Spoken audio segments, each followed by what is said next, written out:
These are magical moments at Monza. This did not seem possible when Charles Leclerc started fourth on the grid, but it will be a season of home victories for Charles Leclerc. The man from Monaco is the man for Monza. The Tifosi are roaring him home, and for the second time in his career, Charles Leclerc is the winner of the Italian Grand Prix for Ferrari.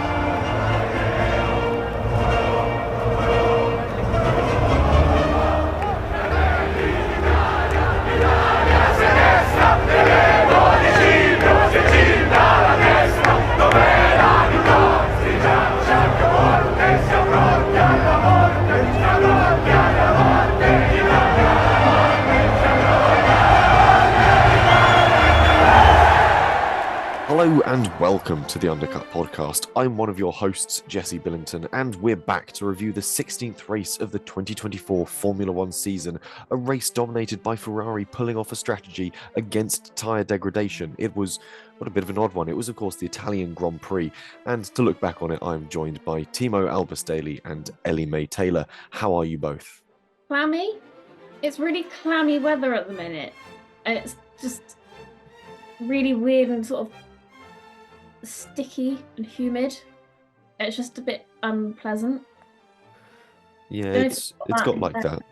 Summer's technically meteorologically ended, but the weather hasn't really sort of picked up on that. I think we're due for an Indian summer, so it could be a warm September. Thiemo, how are you?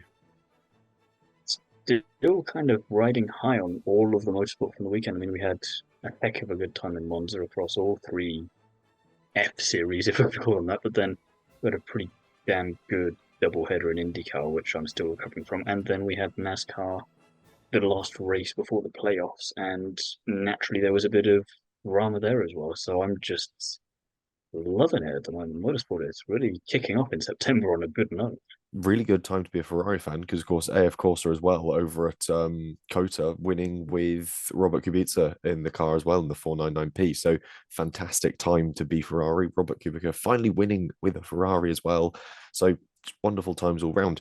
And it is not just the three of us this evening. We are joined by lead F1 Academy writer for Girls Across the Grid and Formula One content creator Catherine Bruce. Welcome to the podcast, and how are you? I'm good, thanks. Thank you for having me. Although if you hear me cough, it's because I partied a little bit too hard after the Ferrari win, so I'm suffering. Understandable. I'm a little bit hoarse and deep-throated myself after a London Broncos match on Sunday, so shouted myself silly there, hence the reason why I'm a bit more Barry White than usual. And a lot of beers. And a lot of beers. And you're a lightweight. Not necessarily that, but I don't know. Look, also that. The London Broncos had nothing to do afterwards, so they all came out and joined all the fans in the bar, and then we all went to a pub round the corner, and then it was suddenly 1:30 in the morning. Anyway, we'll jump into the news from the weekend that's more Formula One relevant, not what I've been up to. And we'll kick off with the more funny news at the start of the weekend, which is, of course, the safety car crashing during Thursday's warm-up. And it was a bit of an odd one. Anyone who had sort of like the preamble on across the Thursday will have seen this. And the initial view is it looked a bit like a massive brake failure for the Aston Martin safety car, which sort of went spinning off into the gravel at Parabolica and then slammed into the Tech Pro. A second watching, however, makes me think that it wasn't the brakes failing and this was a power slide gone wrong. Obviously, they've resurfaced the track. It had new and unique levels of grip going through a variety of different sections, mostly relatively low until it had actually been rubbered in. And if you watch back the footage, you can see the front end jinx left and then right to try and get a bit of weight transfer across the car, and it just looks like a bit of a Scandi flick on entry, and unfortunately the car just comes round. No injuries, though Bernd Mailander did look a little bit bruised afterwards. Nice guy, though. I met him at Goodwood Festival of Speed this year and he was pretty chatty, but yeah, he wasn't the one that was power sliding the Aston Martin safety car around, so quite why we thought Parabolica was going to go a different way was beyond me. But we'll come back to Parabolica and crashes there in a second. One of the more interesting bits of news was the Renault employees at Viry-Châtillon went on a strike on Friday, and this was in protest to plans to close the F1 engine program at the French site from next year. There's also a protest in the stands from employees that were visiting and enjoying the race. It was all contrived to bring a bit of attention to the situation, but equally it was balanced out at the same time to avoid hampering team activities. But this goes on amongst the sort of constant chatter of, is Renault selling up, is Alpine pulling out, who's doing what, really what the long-term future is with that team. team, it's still a little bit uncertain, it seems. Yeah, nobody, including them, I think, has any idea what they're doing. And we've kind of been saying that all season, let's face it, but now it's on a much larger scale. And if you're the workers there, you kind of think, well, fair enough, because what's the alternative? You don't know what's going on, and if anyone should know what's going on, it should be the people on the inside at least, or give them an idea of what's happening. We'll find out when we find out, but at least tell the people it's going to directly affect so that they can sort themselves out accordingly. I'm just curious as to where makes the engine for the Alpine A424, the Le Mans hypercar. I don't know. That's a Mechachrome V6, interestingly. It's a Mechachrome V6, so it's not even an in-house engine that's going into that. So it's just for making F1 engines, very Chatillon. And of course, most of their work comes out of Enstone anyway. So yeah, it's an expensive thing having a plant based just in France. And then again, you're doing the thing that Ferrari sort of, or Haas has had done, which is your team split across various nations. So it's an interesting hurdle to breach. And obviously, Alpine looking to try and restructure things, but we don't quite know what's going on there. One team where we do know what's going on is, of course, Mercedes. And the worst kept secret in Formula One is finally out. And Kimi Antonelli confirmed at the Mercedes team for 2025. After a short FP1 session, Mercedes announced that he would be replacing Lewis Hamilton for next year. Currently sits P6 in the Formula 2 Championship. So it's sort of on the face of things a bit of an odd choice, but given his dominance through sort of junior sort of careers in karting from sort of basically his nascence until now, he's been a pretty sort of formidable talent to go up against. And yeah, when you factor in the fact that Prema have not had the best F2 season, maybe on the face of it, P6 isn't the worst. I don't obviously watch F2 religiously, but I keep an eye on it. And I know this year, sort of, not one driver has had like a really complete clean season. They can be sort of on the pace for a couple of races, get podiums, and then suddenly sort of fall off a bit. So it's hard to really determine how well these drivers are kind of going. And I think in terms of Antonelli, I know Prema hasn't particularly been having a great season either. So have we seen all of Antonelli's talent? I don't know. Obviously, if you look at his history all the way from karting and single seaters, he's been pretty much a champion in everything. So he has got pedigree. I'm just a bit worried perhaps that they're sort of pushing him into it too soon, whether he would have sort of a better time of it, of sort of being fed into it slowly, or whether he sort of will thrive in sort of the being pushed into something and having sort of, there's a lot of, I guess, expectation on him to just sort of do really well as well. So I just hope that kind of doesn't get to him, and then it does actually sort of, like I just said, he thrives from it instead.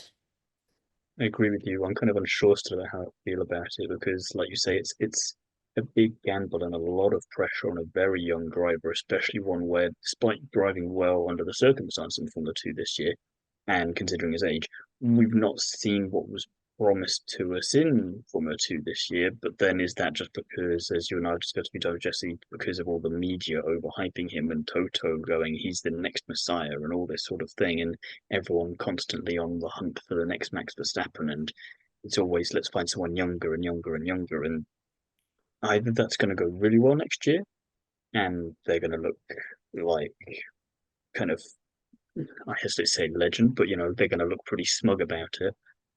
But if it goes wrong, they're breaking someone who's 18 years old, 19 by the end of the season, and who knows what kind of damage that will do to him. Never mind professionally and all that sort of side of things, but just personally, because you are given Lewis Hamilton's seat at Mercedes. And if you don't live up to expectations immediately, what does that do to you? And then how tricky does that make things down the line? It'd be a shame to see that. But again, when you've had this much success this early on, where is the harm in taking a little extra time and making sure? But we've said that all before about it. It's kind of, you'd still be very young coming into it if you'd done F3 this year, F2 next year, and gone straight to F1 in 26. So it really depends on how it goes and what we measure success as. For me, I'm kind of questioning whether Mercedes are also like ready to take on a rookie. like normally when people join Mercedes, they've been at mainly Williams, but then obviously Lewis coming from McLaren. Do they have like the patience and the ability to not, I guess, if he underperforms to their standards, can they deal with that? Do they know how to then come back from that? Or will they end up wasting the talent that he has by putting too much pressure on him? Especially as a championship winning team that's getting back up to that whole sort of potential. This isn't a midfield team where you can sort of expect a bit of this and that all over the place. You need both drivers, consistently in the top 10. That's the expectation. If you can't manage that, doesn't matter if it's P11 or P12, it's still no points, you know? So it's. We'll find out, I guess. I think for me, the big ask is the fact that he's going into Mercedes. I don't think the fact that he's replacing Lewis Hamilton is weighing on his mind, or if he's clever about it. No, but that's for us as the spectators and the For fans. us as a That's going to be weighing on spectator, how yeah. he gets judged, rather But than at the how it same time, necessarily impacts him. Lewis Hamilton is one of those once in a generation level talents. You can't expect every new guy that comes along to be able to follow incredibly accurately in those footsteps. It's sort of almost unreasonable to expect or demand that of someone, especially someone who has done one season in F2, one season in Freca, and before that it was things like sort of Middle East F4 and stuff like that. So you're looking at you can't accurately portray that. The media is always going to sort of blindly sort of go for Lewis Hamilton replacement. Andrea Kimi Antonelli spins out after 12 minutes in FP1. Yeah, of course, but that's what sells a headline. But it's not the whole truth. I think there's a lot more to it than is ultimately sort of immediately perceivable. I think it's going to be interesting to see how he gets on, and like you said, it's going to be interesting to see how Mercedes deals with actually bringing up a junior driver and putting them straight into a Mercedes. But at the same time, this has got a great for George Russell, because you spent a year slightly too long in a terrible Williams.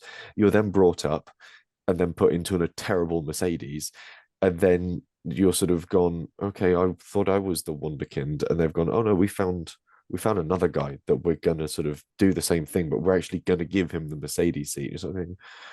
Great, thanks. So my limelight, my chance at actually doing it, I've now got to try and compete against your Wonder Boy. Perfect. It feels a bit Mark Webber for his situation. Well, that is the other risk as well. It could turn into a bit of a Piastri Norris situation where you think you've got it all in hand, and then before you know it, you go, oh. Yeah. The other half to it is that Toto Wolff won't stop chasing Verstappen. And if Red Bull keeps getting worse, that opportunity will become more and more apparent as time goes by. If you're George Russell, you're sort of going, oh, well, they're not going to get rid of their newly signed Wunderkind because that will make it look like a mistake.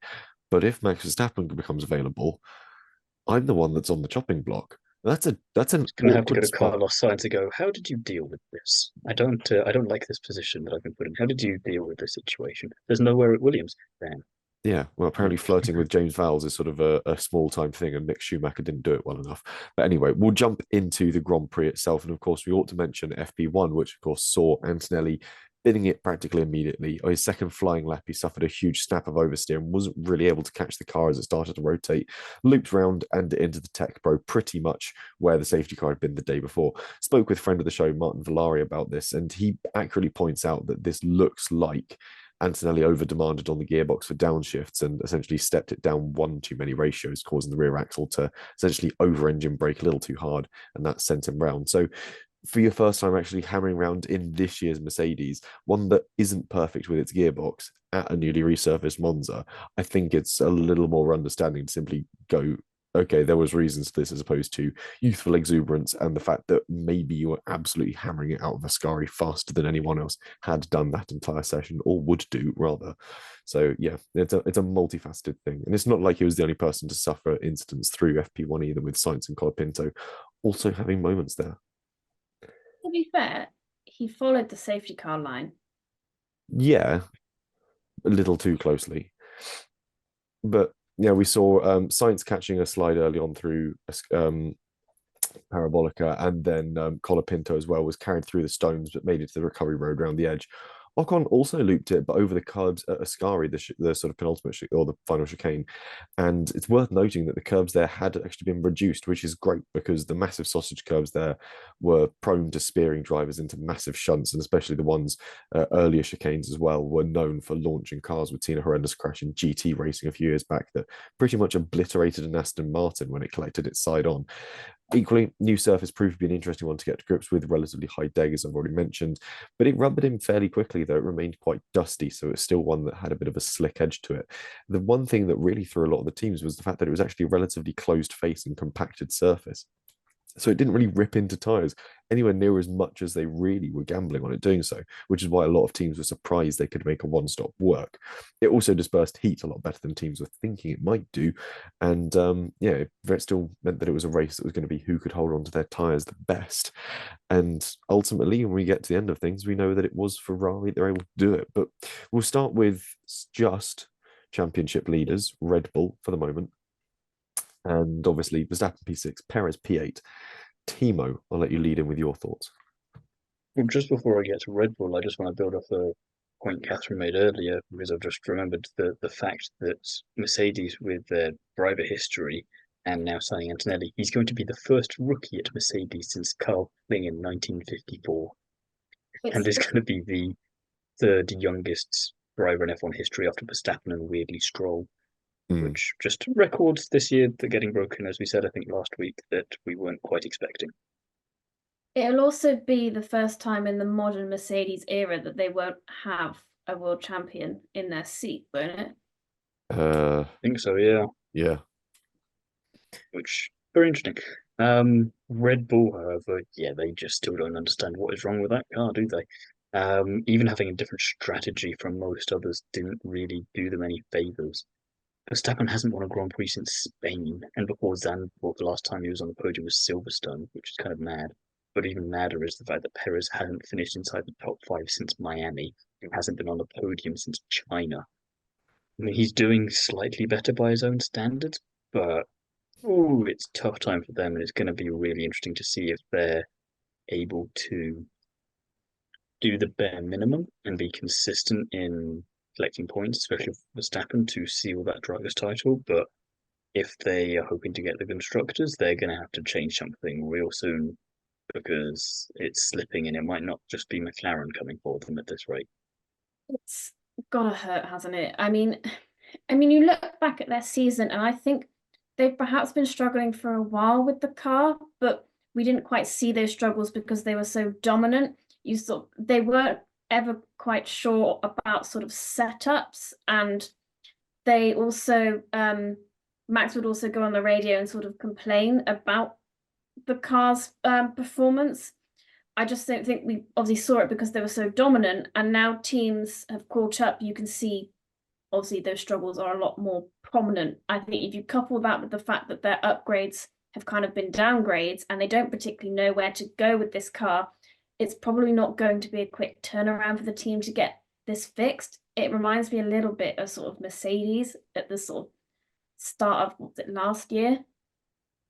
Ooh, that's a harsh but probably fair comparison. But it's just weirdly nice to hear. Catherine, your thoughts on Red Bull's performance over the weekend? I think it's a horrible sign when you ask Max Verstappen what he thinks the issue is, and his answer is everything. Everything's wrong with the car, the strategy. Like he's not the happiest customer at the best of times. He's very critical, but the fact that he's not finding any positives at the moment isn't really a good sign. And yeah, there's a lot of obviously like focus on the fact that McLaren are probably definitely about to overtake them in the constructors. Like there's no coming back from that. But I think people are negating the fact that Ferrari are definitely going to get them as well, which is very interesting. And obviously the change in how much money they'll get and the wind tunnel testing time will feed into next season, and hopefully we'll get closer racing again. But I'm just feeling that Red Bull are going to keep going on a downward trajectory, and I don't know what's going to bring them out of it. It's going to be an interesting one to fix. And I think, yeah, like we said, leads in both their standings cut into again. I think the downfall of Red Bull is best exemplified at the moment by the Frankenflort they're running this weekend and last. Elements of early flaws mixed with more recent concepts, just trying to find something that gives them balance. They've lost the sort of stability the car had. They've been trying to counteract that by adding or taking away more and less front wing and rear wing, but it's all centering around the floor at the moment. They aren't able to find one that really works and is able to work with the rest of the package. their development and coordination have been dire since Miami, and it's not looking to get much better. The RB20 is sort of suffering from its own success. It's at the peak of its development and now on a razor's edge, teetering on sort of going a step beyond stable in a search for speed. And it's not a style of car that demands best of speed. It demands stability to keep the airflow laminar around it, and that's where its pace comes from. It's not a car that works best on outright speed. It's a car that works best when it's being clever about it. And maybe the ropier car is what Perez likes, having to fight and make it dance more than Max's style of a glued down car. Just sort of means that he's able to get that a little bit closer performance wise in comparison. I'll get to you, Thiemo. But either way, as the rest of the field hones their chassis through the year and into next, it's a question of where do Red Bull go next? They go back to the RB19. Do we get an RB19B? Or do they try and hone what they've got and make the RB20B and hope for the best? Thiemo. Just going to say, if Perez likes a car that needs a bit of work to get it to perform, then what perfect time to swap him with Ricardo? You know, that RB is definitely not up to par. So maybe he can get something out of that car that Ricardo and Yuki can't, and Ricardo can get out of the Red Bull what he clearly can't. There we go. Problem solved. I'm a genius. I thought you were going to offer him a seat at stake. Oh, don't be silly. I'm not that cruel. There's a car that needs developing. Speaking of a car that does seem to have gotten used to its developments, though, we'll move to this weekend's race winner and teammate, Charles Leclerc P1, Sainz P4. It's Ferrari. And Thiemo, you've put here an inspired gamble from Ferrari that paid off. Truly a rare occurrence. Yeah, it just demonstrates perfectly that Ferrari are moving in the right direction and that you don't necessarily need the best car to win, despite what Norris claims after the race when he's trying to figure out how he lost and is looking everywhere except at himself. I think they said before the summer break that they were taking longer to understand the car with the upgrades that they'd put on it. But it looks like that in Zandvoort and Monza they've kind of learned to understand them a bit more and get what they needed out of it. And they're now well and truly in this to spoil the party because neither driver realistically is going to be fighting for the title. Leclerc could, I think, mathematically, but it would take a lot of stuff to happen to Norris and Verstappen for him to do that. And Ferrari can get the constructors, which is now going to be my kind of cheeky prediction for the rest of the season, because wouldn't that just be fun out of nowhere? But they've got nothing to lose by doing this, ultimately. They were able to take this gamble yesterday because they were going to finish 3 and 4 anyway, so why not try and get at least one of your cars on the podium? And if you're going to get one of them on the podium, why not go for that win? And that's exactly what they did. It just shows that contrast of what a nice strategy that they can do, what they're capable of. You think back to Spa in 2022 and they're pitting Leclerc to go on the fastest lap and he loses the podium as a result, and you're going, what on earth was that about? And then you look at this and go, oh, thank God they're learning finally. This is really moving in a positive direction, and some brilliant driving by both Leclerc and Sainz. As I say, with nothing to lose, everything to gain. And they pretty much did that. I mean, looking at the predictions we made at the start of the year, both you and I do have Ferrari as champions. Ellie-May has McLaren. Really? And we've all got Red Bull in second place, which is interesting to sort of look at and sort of to think, ooh. I may be smarter than I think. Yeah, I don't want to agree with you too much on that, but there is a chance. Ellie-May, your I'm going to have thoughts to wear on this at Ferrari? Abu Dhabi. They pretty much ran the perfect race, didn't they? Especially in Leclerc's case. I mean, he split the McLarens early on, meaning they couldn't control the race like they would have wanted to. McLaren obviously pushed harder, which caused more tyre degradation, and had to do what they thought should be a 2-stop, whilst I think Ferrari pretty much planned to do the 1-stop with Sainz beforehand and, stuck with it. And Leclerc, they realised with the tyres would go through sort of that really bad grading phase and then come out of it fine if you stuck with it long enough. So it meant that whilst Piastri then was on quicker tyres after the second pit stop, that extra stop just meant he could not catch Leclerc out ahead, and all Leclerc really had to do was manage his tyres. Catherine? Yeah, seeing Ferrari make a different strategy call always strikes fear through my heart. But they knew that they were going to be in the points regardless, so it was worth it, and it did, work out for them, which I'm very glad. Also, like Singapore's the next race, it's a really good chance for a big points haul again. They seem to be like the start of the season they were on an upward trajectory, and then it sort of fell apart kind of post Monaco. That was like where it peaked. And then now they're building that momentum again, like going from Zandvoort, where they really weren't expecting anything, and Charles saying, it'd be a miracle to get on the podium and then doing it, to then having a win in Monza and in Singapore. Like, we just know that that is a strong track for them. I think hopefully they can keep going with this till the end of the season. They finally seem to have their team working together as a cohesive unit, making good decisions. The car's got a good setup. The drivers are happy. Like, it's all actually coming together finally for once. Ferrari ever gone well in Baku as well? That's my real question, because I don't think they ever really have done. Not recently. No, I can't remember. The only one I can remember is when Seb went into the side of Hamilton. That was Baku, wasn't it? Yeah, they I clashed was thinking wheels. of when Charles and Carlos DNF'd a couple of years ago as well, which obviously is not what we want. They haven't won when it's But, been called the Azerbaijan Grand Prix, and prior to that, it was sort of the European Grand Prix 2016. So it's bad if wasn't you're it? having to go back that far already. 2016. No, they were fourth and fifth, which was Vettel Raikkonen. No, that's qualifying their results. Vettel second, Raikkonen fourth. So they found some pace there, but once and nearly a decade ago. So yeah, it'll be interesting to see what Ferrari are able to produce when we get to Baku. But yeah, I think Leclerc got it on pole though, didn't he? yes, yeah, because that was one of the races where we started the sort of Verstappen wins from Leclerc pole. It was one of those the weekends famous instance of pole means nothing when it comes to Leclerc. So yes, yeah. But I think Ferrari winning a race that relied on them nailing a strategy entire day, I don't know what timeline we're operating on, but clearly it's a great one for F1. And perhaps it was all a show to embarrass Binotto, who was with Stake this weekend as well. Regardless, it was a brilliant drive, and Charles nailed the start and was immediately pressuring the front row into Rettifilo, which paid off at the next chicane. Once in free air, he was able to manage his tyres and keep on top of the degradation to the stop. After that, he worked nicely to get a gap to pit into. Ferrari pulled off the stop, and he was onto a home run. Really, at that point, it was monitoring the pace, it was finding the gap, it was getting the stop done, and then afterwards just running it to home. Sainz is also worth remembering here for putting pressure on the McLarens from behind too. It's not just because he wasn't on the podium, it's easy to sort of write off his weekend, but the teamwork and the sort of the teammate pressure that he was able to put in was a lot better of a teammate job than we saw from the McLarens, which I know we'll get to. So it sort of forced their hand, and a class act in the second car, and just a reminder of what he can do. Then we get to Mercedes. P5 for Hamilton, P7 for Russell.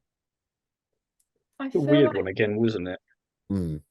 Yeah, I kind of wanted more, but at the same time, I don't quite know what more they could have done, because sort of on evaluation, they were kind of probably where they could have been, maybe Russell a little bit higher up.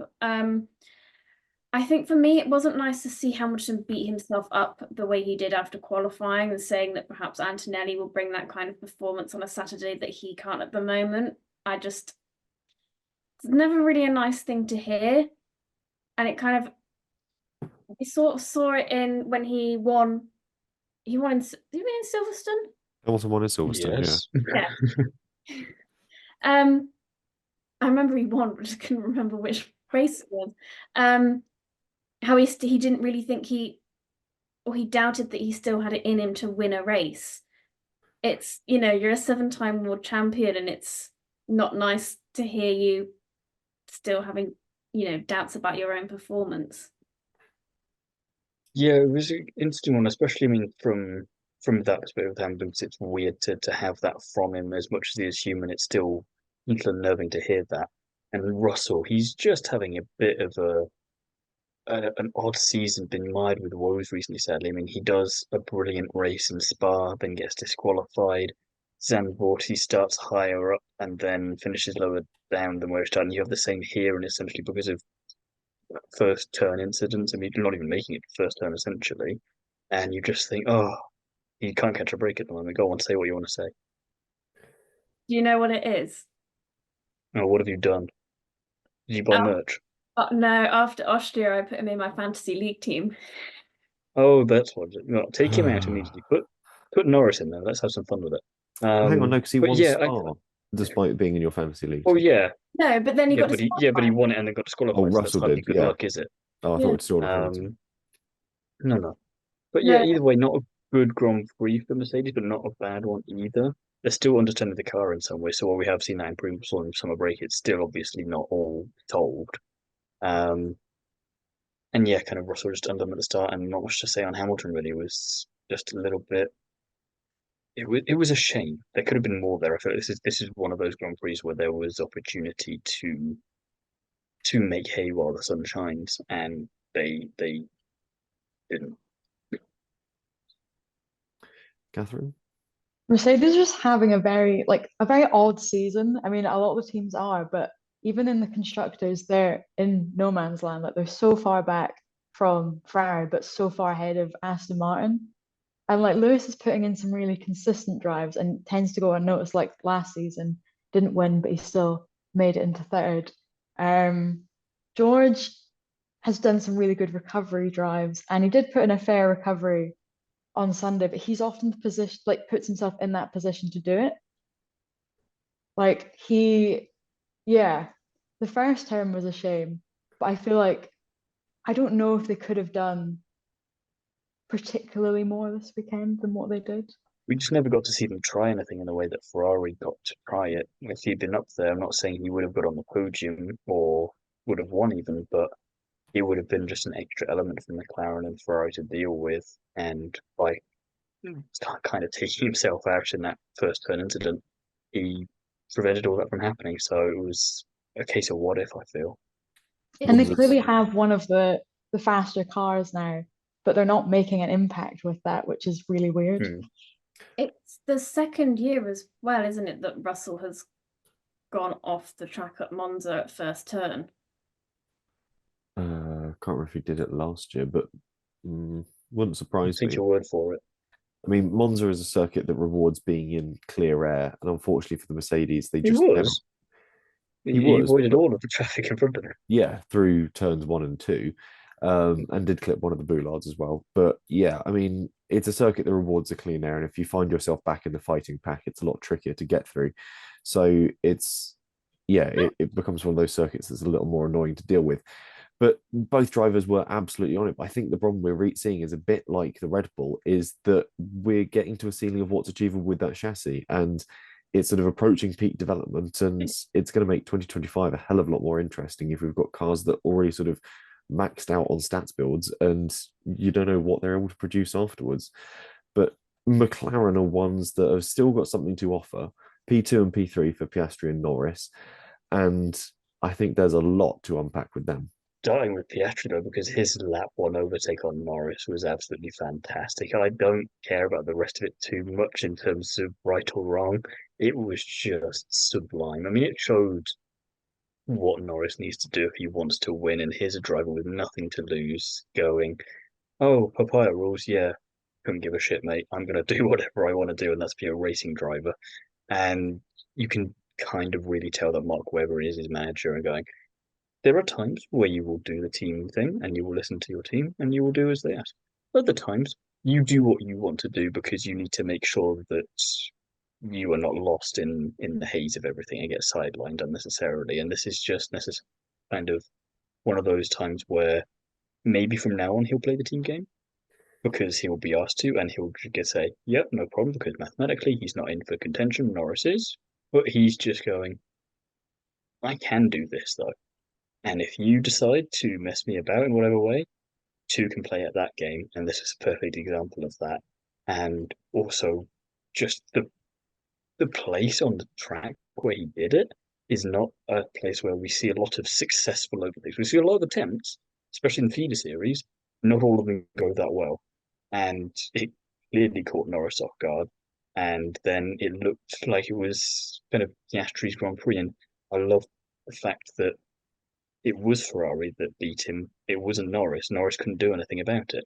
And by contrast, even though Norris finished ahead of Verstappen and ate into his championship lead, if Ferrari, Mercedes, and Piastri keep doing what they're doing, and Norris doesn't change, then Verstappen wins the title as much through his own efforts as through Ferrari, Mercedes, and Piastri helping him get there, which is just weirdly quite satisfying from a drama and fan perspective. Interesting that they couldn't do a one-stop either. I guess they just didn't anticipate Ferrari being able to successfully gamble for a change, which is understandable to an extent because we're not used to that.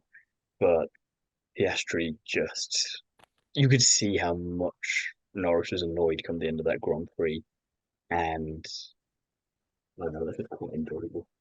We'll jump in quickly on the McLaren strategy thing because obviously once they had neither driver in the clear air, they were suffering trying to keep sort of the front end of the car pinned down, and we saw that it was scrubbing through front tires a hell of a lot quicker than they anticipated, which caused them to pull the trigger on the undercut.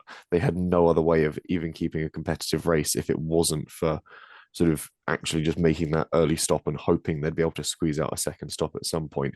Monza's famous for having a late safety car. It was a gamble worth taking, but at the end of the day, it didn't pay off for them. And it's a circuit they just found was chewing through tires. And without that clean air balance, going through things like Curva Grande and Parabolica, it's just going to start obliterating tires as the front end pushes wide. You're fighting understeer the entire time. And it's not like it's through slow speed corners. Curva Grande, you're going through there flat at sort of 160, 170 mile an hour. That's going to really start to take chunks out of even a medium or hard Pirelli at that point. So it's an interesting one. I'll get back to my other thoughts on their strategy, their sort of rest of their driver strategy in a second. But Ellie-May. Sorry, I'm just having a giggle about the way you said boulards. Yeah, it's a long running joke I've got with a couple of other people. It's, yeah. Um, I think it stems back from when Sebastian Vettel had brake failure and just clattered through the lot of them. And I don't know why it stemmed from there. But yeah, I mean, they're coming out of another race with missed opportunities and a lot of questions. It's kind of like they forgot how to be a championship winning team where it's been so long. You know, they've got two quick drivers, and at the moment, kind of the quickest car on the grid, and they're not maximizing on it.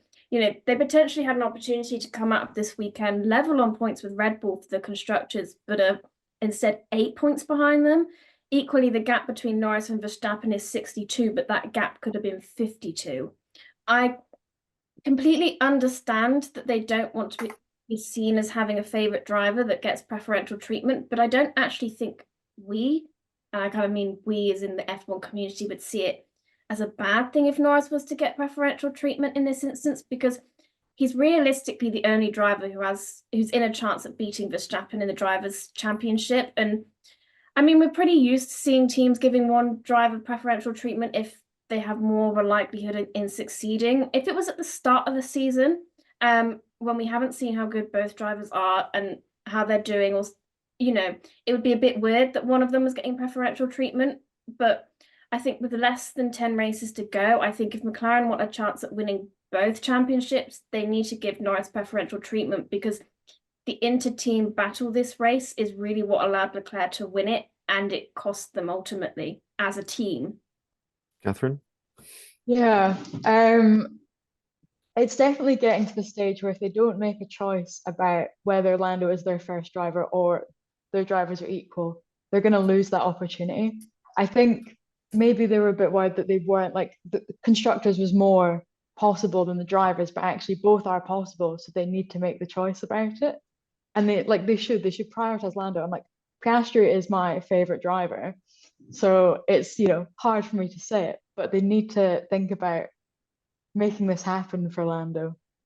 But also, So from a logical point of view, it just makes sense, doesn't it? You kind of take that. If you're the team, you're just going, this is the best option for us to get both of them. And also, if you've got Piastri as a rear gunner, he's probably going to be in a good position to help on the constructors front. So, yeah. Yeah, they've got like what is possibly the strongest driver pairing, or one of the stronger ones, and they're not really making the use of that to aid them at the moment, which is a shame. And then their kind of excuse for things this season has been like, oh, well, we're underdogs, so like we're just trying our best here. But that doesn't work when they have what is the fastest car. Like, the underdog excuse isn't a thing. They need to get it together and make decisions. Otherwise, they're just not going to win. And who knows when they'll have such a close like opportunity to do this again. There's no guarantee that they'll have this shot again next season at doing that. It's like they don't realize that they can win both championships here. It's really weird. it's a little bit lost on them. I think their focus is definitely on constructors because for them that's where the money is. The glory is with drivers, but the money, which is what ultimately they need to go into next year, is with the constructors. And maybe they're just sort of blindly ploughing on with one over the other. But I think what they need to do is redefine what they mean by papaya rules, because clearly that seems to mean a million different things to a million different people. And as much as I love Piastri's move through the Della Rosa chicane, it opened the door for Charles to slip through too, and that's what caused the problem. Was it's not necessarily the fact that Piastri fought Norris. They were for that. They said, you can fight your teammate, do it. But I think the thing they should have specified was just don't do it in a way that allows someone else to come through too. It was a fantastic move, and I'm impressed at what Piastri did and was able to make it work cleanly as well without contact. But then Charles coming through forces them off strategy. Pitting Norris for the undercut was a bold one, as I've already said. So yeah, it's an interesting one. It's a lot for Woking to unpack and reassess. Baku and Singapore are going to be tricky to predict. Monza would have been their last good chance until Kota to take a big chunk out of Red Bull's lead in both constructors and drivers' titles. If they came home 1-2, but with their start order inverted, fine. But they didn't. And in a season that's running out of time, it's likely going to be a close thing, and maximizing these final opportunities is vital. By Kota, if they keep this progress up, they still might not have overhauled Red Bull in the constructors. Worse still, they might have been overhauled themselves by Ferrari. And that would be a crying shame if you're McLaren to have thrown that away. It's That's the like- thing, right? Lando's also given his career to this team. So for them, when he has the best chance he could ever have at winning the Drivers' Championship, for them to not fully back that is such a shame, because then it starts to put questions in his mind of, okay, well, I've given everything to this team. They're now not giving everything to me. Is this where I want to stay and keep dedicating my time to if they're not giving that back to me? I kind of have two more things to say in that I think it was. I like that it was ballsy from Piastri. I kind of like the move, but at the same time, it's a risky move to what then caused him to then get second place again. Basically, he's starting where he finished. And the other thing is, they're no longer racing for the win. At some point, they know they're not going to catch Leclerc. Why not swap Lando and Piastri? What's the difference between second and third at this point? I think the problem was the gap between. If they had to start sort of floating around trying to get that gap sorted, Sainz would have easily raced up to the back of them, and then they would have been at risk of losing not just one but two places if Sainz had gotten through while they're trying to manufacture a swap. They got away with it in Hungary because of the distance the two drivers had over the field behind them. But if they'd tried that here with the pace Ferrari were showing, it took them both a fair while after their second stop to get back past Sainz. This would have been a huge fumble had they tried to then invert at a later point in time and Sainz came back through. That would have been an even bigger drop ball. And I think to a certain extent, it was wise that they didn't. But we'll move I think on. as well, like you were saying about McLaren having to maximize as much as they can and do so before Kota, even if that's probably their next best chance, because Baku and Singapore can be quite unpredictable. Like with Monza, they've got to realize that it's not enough to just beat Red Bull, which seems to be straightforward at the moment. It's to keep an eye on Ferrari and Mercedes, and particularly at these next two Grand Prix, maybe a few of the other teams as well, because craziness can happen at these venues. We've seen a lot of wild Grand Prix in the past, and you don't want to finish 3-4 when you could be finishing 1-2, and then somehow you've got an Aston Martin and a Williams in 1-2 or something. That's the kind of stuff we could get, which is the least crazy time of year to say it. And if it's bad enough fumbling this with Ferrari and with Mercedes potentially, but if you fumble it there with that kind of a situation, that's going to be the point where we look back at the end of the season and go, that is actually maybe where it was. I mean, it's kind of one of those things where we can always say, what if, but that would seem like a very easy slam dunk version of that, where it's a bit more plausible to make that case. I mean, you've only got to look at the pace that Magnussen actually had in the Haas, regardless of his penalties and things. He was way up in the points over the weekend. If you have, I don't know, a circuit that relies on huge straight line speed, like, I don't know, Baku coming up, That could be a real threat if you're a team that's unprepared to have to deal with that. Meanwhile, if you're Aston Martin, just sort of cross your fingers and pray. They're next on our list: Alonso P11, Stroll P19. Thiemo, go on then. Got to bring it back to Piastri with a quote of the day by saying Stroll was driving like it was his first go-kart race, which I just thought, yeah, that sounds about right. Yeah. Stroll also weirdly pitted on the penultimate lap, which was odd, and naturally he just fell down the order as a result. I wasn't sure if he was trying to go fastest lap or what he was trying to do there. I mean, he can't have been going fastest lap because he must realise he's Lance Stroll and he's not going to get that, especially in that Aston Martin this year. So I'm really kind of confused as to that. Alonso, meanwhile, yeah, it was just a bit of a frustrating Grand Prix, but again, I think more or less where we expected them to be. I mean, we were saying in Zandvoort that they positioned themselves rather nicely. Um, so it was a shame that they couldn't kind of stay there a bit more, whereas this felt more kind of business as usual, as bad as that is. Yeah. Piastri, I think I really love that line from Piastri. It was like Stroll was driving in his first karting race. But I think the interesting one was actually Alonso's reaction to it, realizing that his car just didn't have the pace. Knowing where he sits points wise, he can just sort of muck around when he's outside of the points. Because he said that if he knew Colapinto was behind him to the line, he would have backed off to swap positions and let Colapinto finish his debut race P11, which is a big change. I love that from Alonso. The Alonso who was sitting in a pit box to deny Hamilton a quali shot. This is a huge change in his character, but it's also the sign of a guy that's possibly not necessarily checked out, but just viewing the championship a little bit differently and maybe not quite as competitively. He's not got the car under him that he did last season or sort of before that point. He's just dossing around at this point, waiting for maybe Adrian Newey to turn up and actually start building a proper chassis. It's a very weird spot to see Aston Martin in. They just seem to be resting on their laurels, waiting because they know that Minardi aren't coming to catch them from behind on points. They know that their two drivers are sitting pretty in P9 and P10 overall in the standings. And there's another points gap to the guys behind that they're untouchable. So they just... It's like Catherine was saying earlier, constructors-wise, they're in their own kind of no man's land. No one's kind of close enough behind them to do anything, and they're too far back themselves from Mercedes to go after that. So they're just kind of sitting there going, what do we do for the rest of the season then? Do we try anything, or do we just kind of we go driving, I suppose? Turn up, do the best you can, but don't risk anything because we don't have to start spaffing money onto replacement parts if you bend it. That's basically where they are, is just sort of turn up and do the bare minimum, which is, to be fair, been Lance Stroll's sort of modus operandi since he joined the sport, it seems.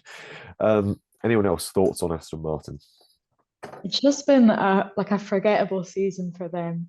Like they're going to finish fifth in the constructors, same as last season. But last season they were much closer to making progress from that. This is much more underwhelming, and it is like they are just trying to kind of get to the end of it now and hoping that Newey goes there and that they have some massive turnaround. Like they're kind of not really making any impact on the season, and I haven't paid much attention to them because of that. You haven't missed much if you weren't paying attention to them.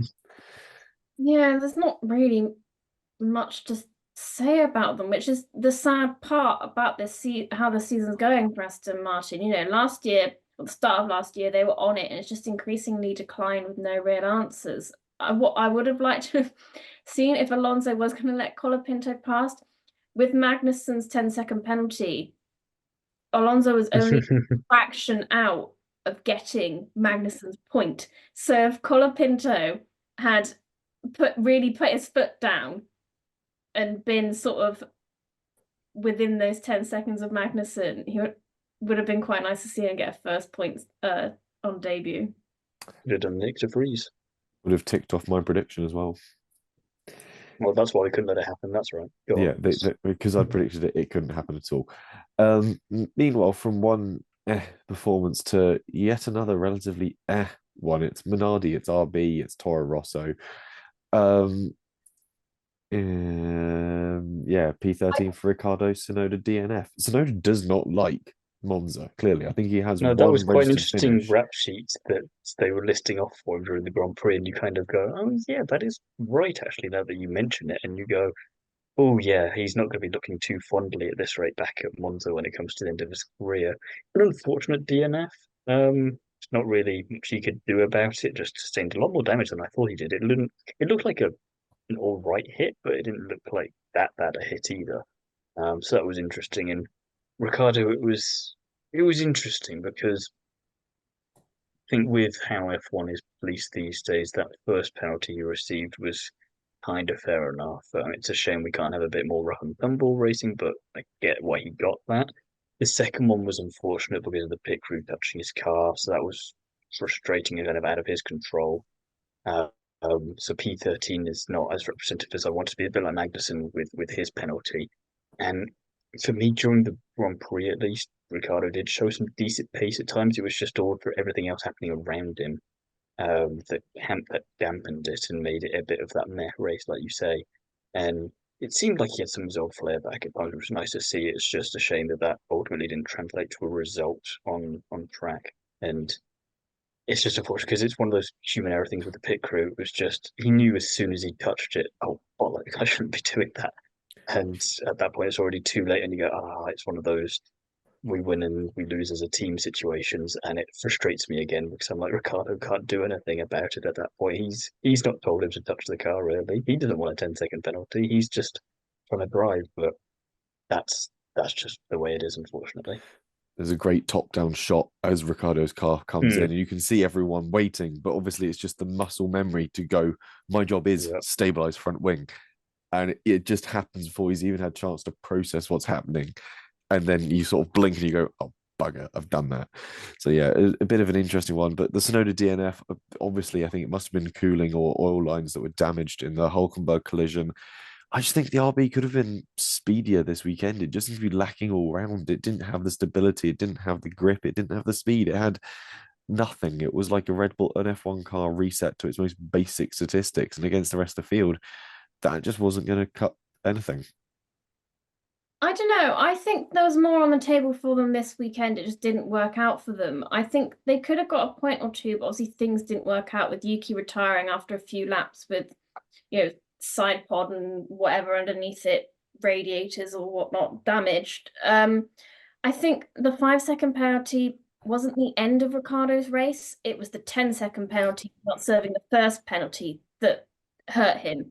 I think he probably might have been teetering on the edge of points or in So within. many drivers nearly getting that P10 at the end. It's frustrating when you look at it and think if everything had just gone properly, there's at least 6 drivers probably that could have been in with getting that. Catherine, have you got anything to say on RB, or are you happy to move on to Williams?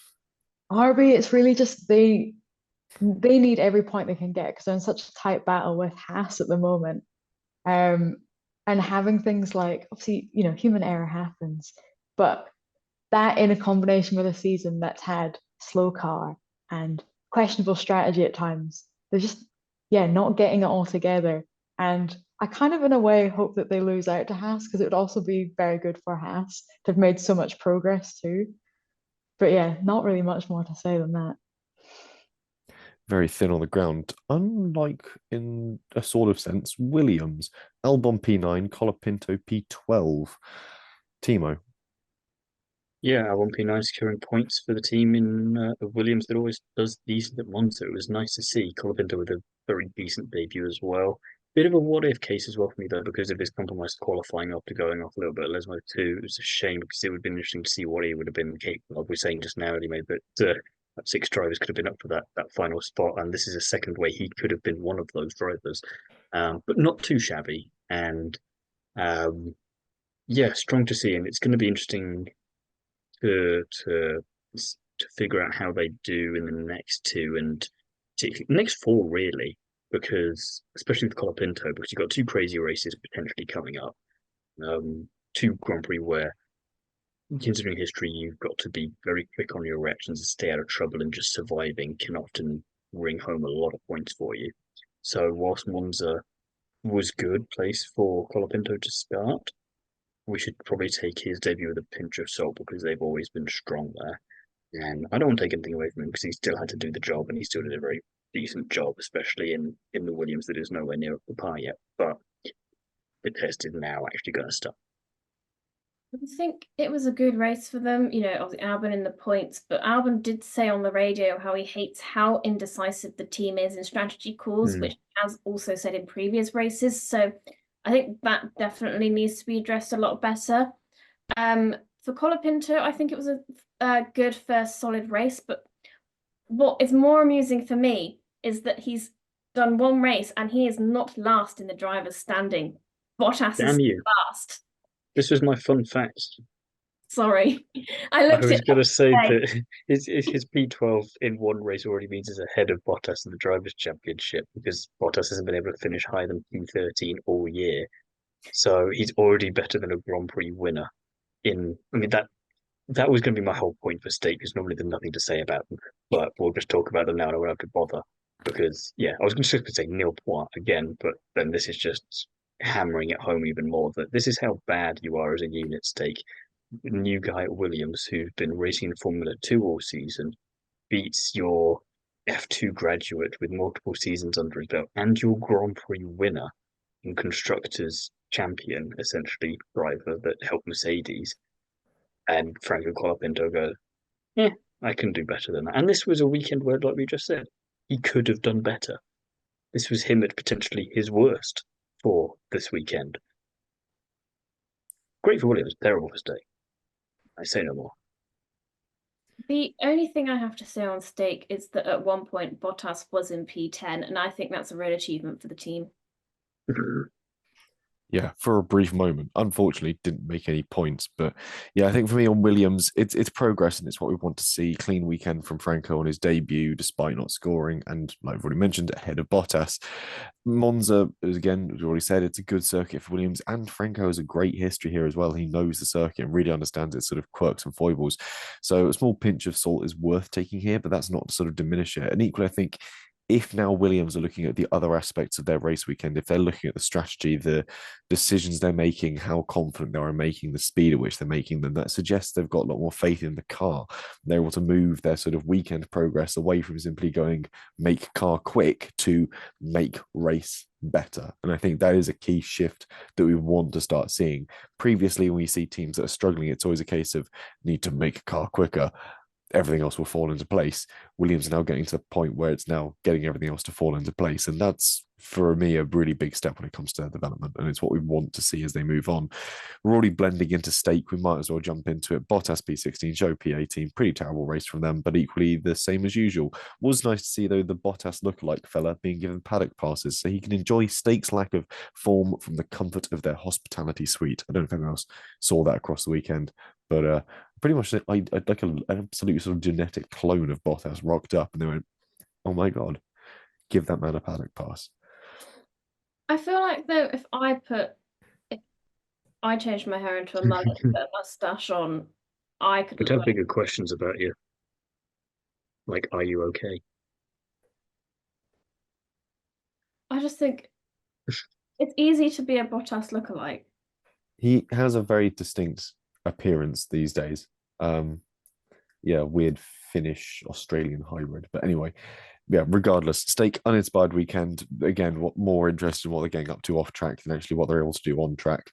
And interesting. However, Bottas is likely going to be staying on at the team with Hulkenberg next to him when it becomes Audi, which suggests that Zhou is possibly looking for something else to do. The long running joke has always been if you get booted from F1, you simply end up back in Chinese F4. But I think Zhou's probably already ticked that one off the box. So maybe whack, I suppose.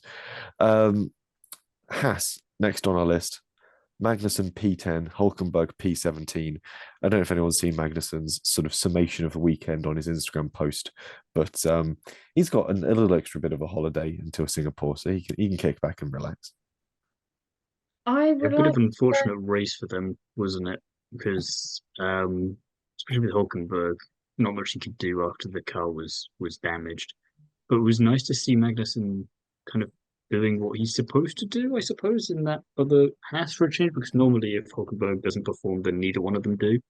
Whereas this time, Magnussen took it a little personally and went, no, I'm going to go and I'm going to drive. I'm going to get that point. I don't care how many people I've got to drive into to get there. And that was a good strategy because it worked and got him at least that one championship point. Could have been a bit more. think a little bit like what I was saying with Ricciardo, with the hard driving that got him his first penalty.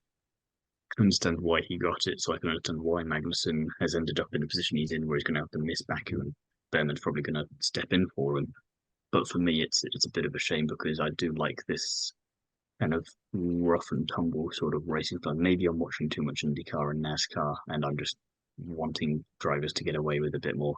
Which obviously you've got some instances like his attempted overtake of Sargent back in Miami. That was great fun to watch, but absolutely appalling in terms of an attempt. But that's kind of the fun side of F1. I like that you've got to try these things, and I think if you penalise drivers too much for that, then you're not going to necessarily see an overtake like Piastri's on Norris. He's going to think, oh, if I have ever so slight contact with him, I'm going to get a 5-second penalty. It's not worth it. So, in two minds about that one. But it was just nice to see Magnussen perform, even if it now has lost him. I would like to know sort of the reasoning behind why Kevin was awarded a 10-second penalty over sort of Ricciardo and Hulkenberg's 5.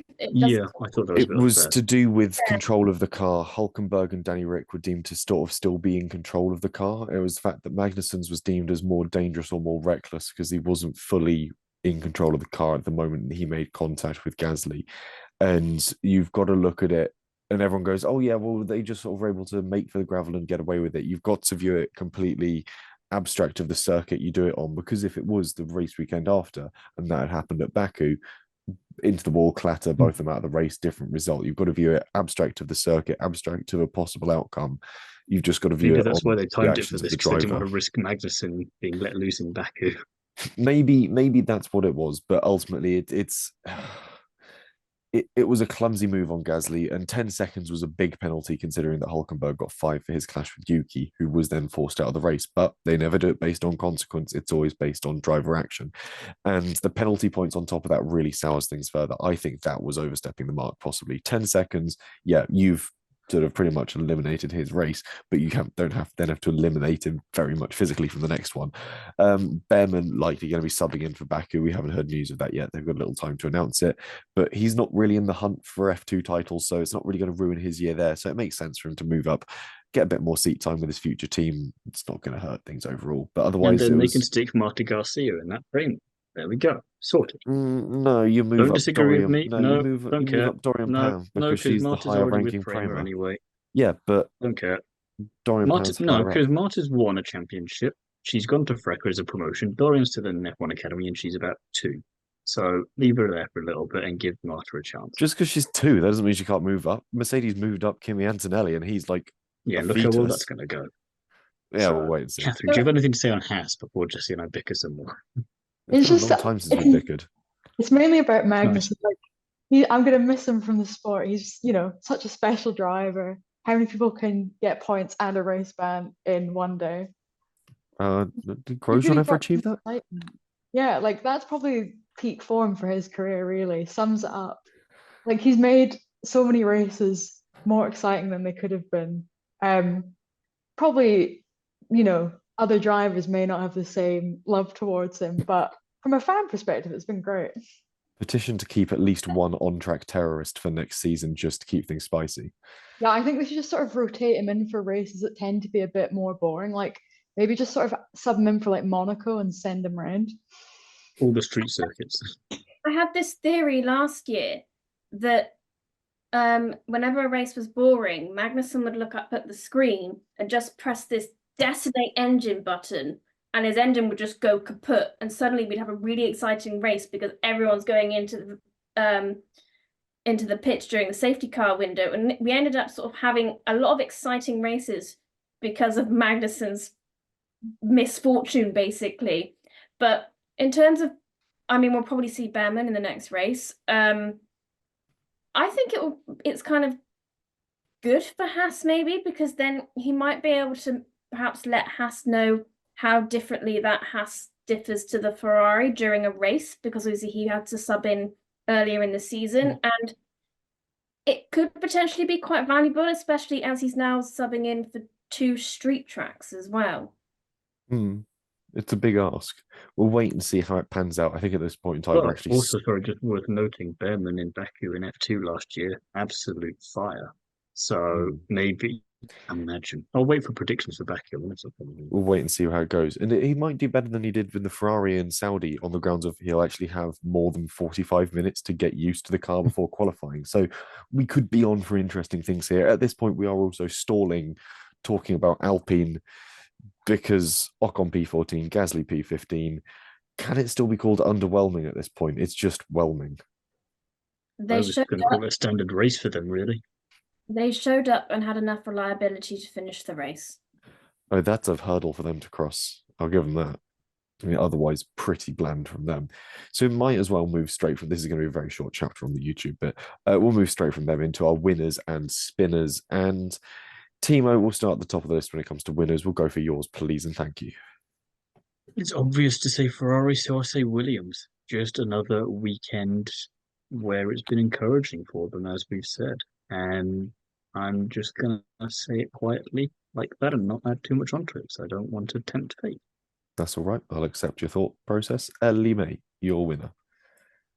I've gone for us as fans because at the end of the day, who doesn't love seeing a Ferrari win at Monza? And we're increasingly seeing more fans, not more fans, we're seeing more races too where you just don't know who is going to win until they cross the line.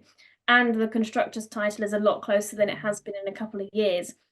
Plus, the Monegasque national anthem followed by the Italian national anthem is just top tier. It's not quite German and Italian yet, but it could be something I could buy into. I mean, we're going to get British and Italian next year, which is going to be really interesting. It's not as they're not as good as national anthems. The Monegasque national anthem and the Italian national anthem are two very happy, joyous Upbeat national little- anthems. But the other ones are just more ingrained in my memory, so I just like them more from that. I've heard the Monegasque national anthem about as many times as Leclerc had won, and as we can count all of those pretty easily, it's not, and the 7 gaps times, between those. Well, Yeah, he can start a new tradition.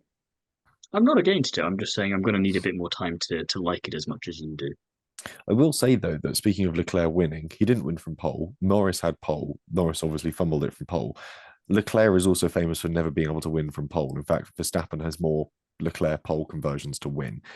Leclerc and Norris now also share the same ratio for pole to win ratios. I think Leclerc's is essentially double, but they both 20% of the time will actually win if they're on pole, which is not a great percentage to have. Is if you're on pole, there is a 20% chance you're winning this race.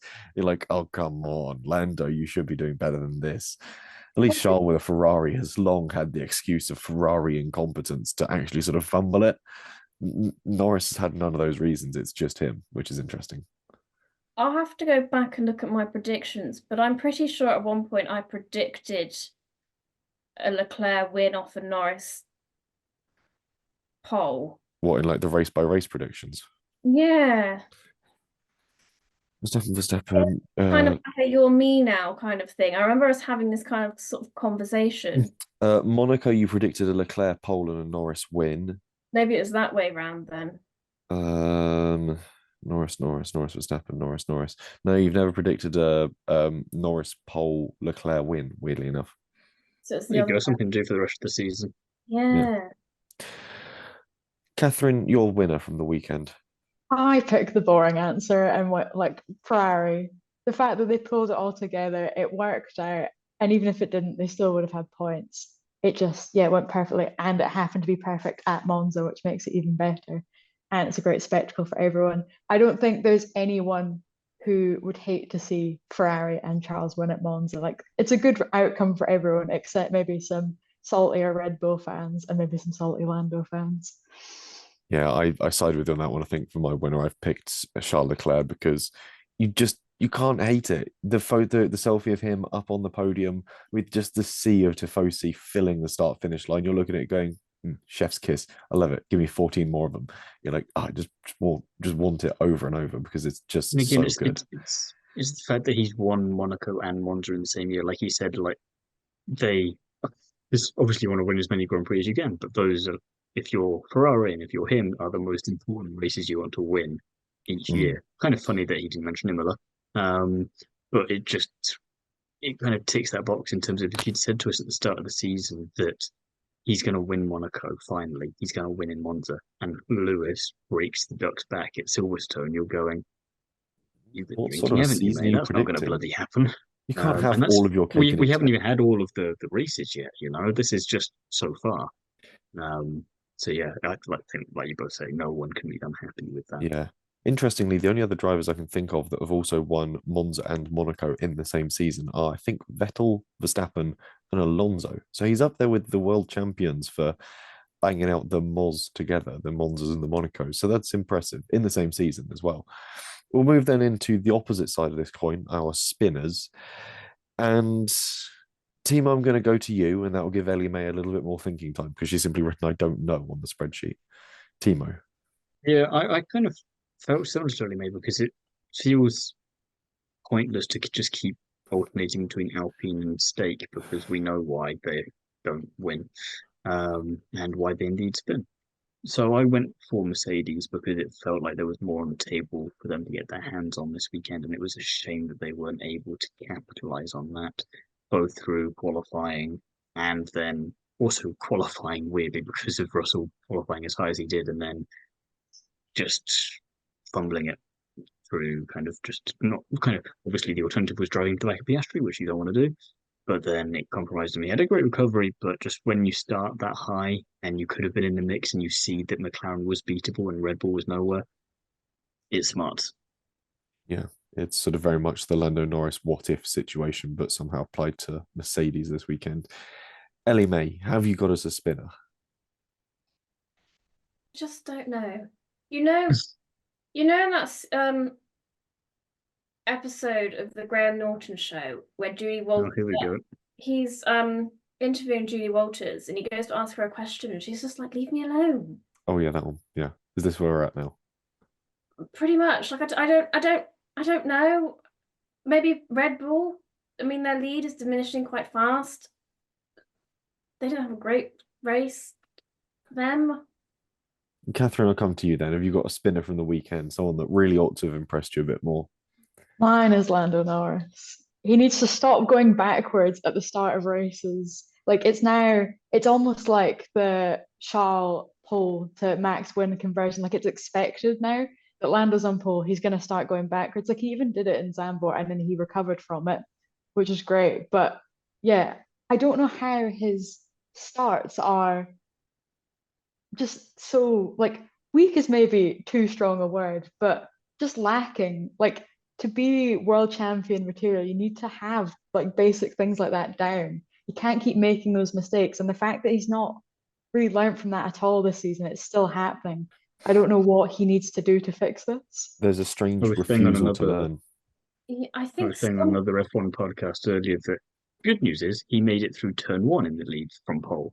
However, he still has not made it to the end of lap one in the lead from pole. So progress, but also really not good enough progress considering it's race 16. Yeah, and there's a lot of conversation about how obviously Oscar is costing Lando crucial championship points, but maybe people are also overlooking the points that he's costing himself with things like having such bad starts.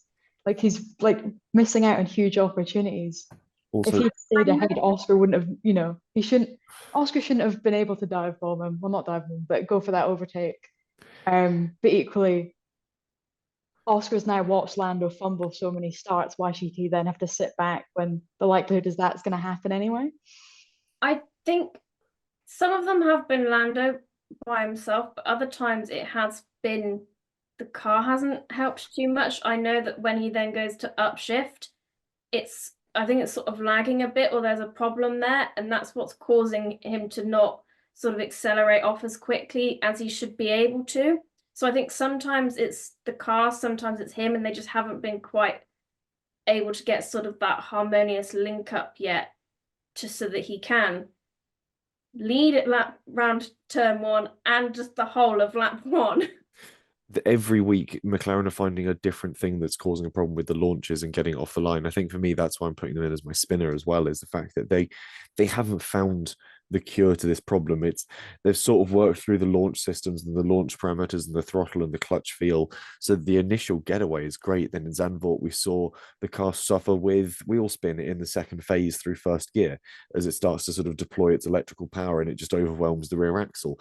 And then it's sort of, okay, that was enough for Norris and Piastri to both get fantastic getaways against Charles Leclerc, who's one of the best starters off the line on the grid.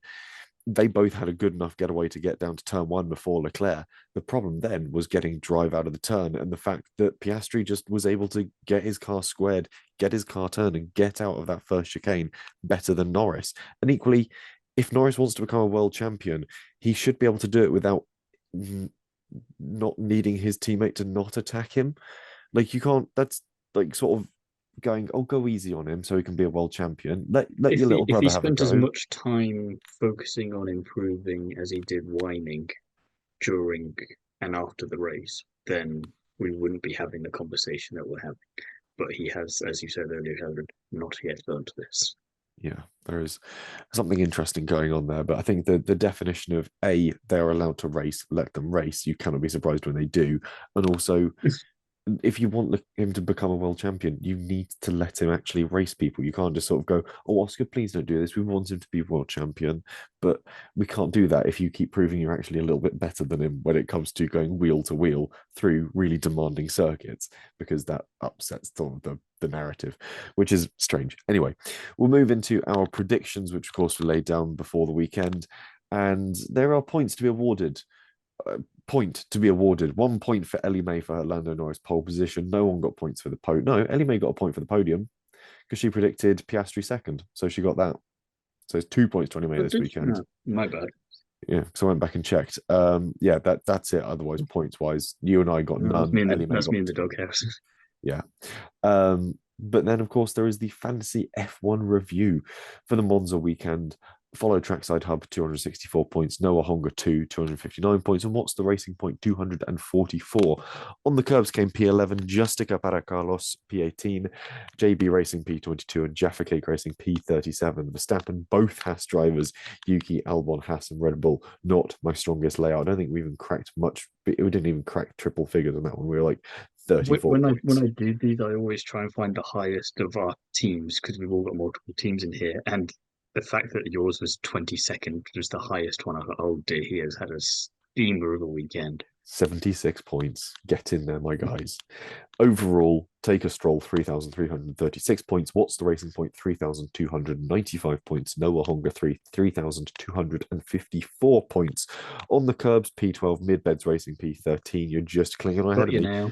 Yeah, Ellie-May's podcast overtook team. you after last week now. Yeah, I was behind you last week. Ellie-May's podcast team, P20, and the Not Greatest Moustache, P37. I'm not bitter at all. Anyway, that's all we've got time for on this week's episode. We've been going for about an hour and 20 minutes, and my voice is just about clinging on. In the meantime, Thiemo, we'll start with you. Where can the people find you? I'll go for my social media at this point because everything's through there anyway. So t.elvis.david on the Kerbs. You can find everything that I do, including a brand new interview I've got out with Italian racing driver and driver coach Daniel Rocchi, which was out today. Beautiful. Ellie-May, where can the people find you? Firstly, I have one more point in that carbon fiber is obviously king because. Is this because we didn't let you go on about it in the preview? Yep. Well, Charles Leclerc and Carlos Sainz had the tribute to carbon fiber as their overalls, didn't they? So this is true. How well that turned out. Yeah. But you can find me on my Instagram page where I'm taking a little break from the Silverstone Festival posts, as on Saturday I went to Concours of Elegance, so I will be posting about them. I realise I have about 50 photos that I want to get out. I've done about 10, so I think there will be quite a few posts on Concours of Elegance. So you can post up to 20 at a time now on Instagram. You should be able to blow through those. I know, but at the same time, for one of them, one should have been close-ups. No, you shouldn't. No. You don't know, do you? No. Well, I don't speak then. Anyway, there's plenty more fantastic content coming out on Ellie-May's social media feeds. Catherine, if people want more from you, where can they find you?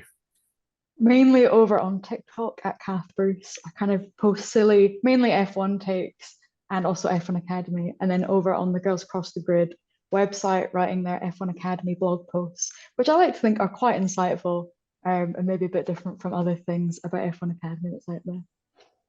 As long as it's all hugely Dorian Pound supportive, I'm with that. In the meantime, if you want more from me, you can, of course, find me across the internet as at Jesse on Cars on Instagram, Twitter, and TikTok, and writing in the meantime for Classic Car Weekly as well.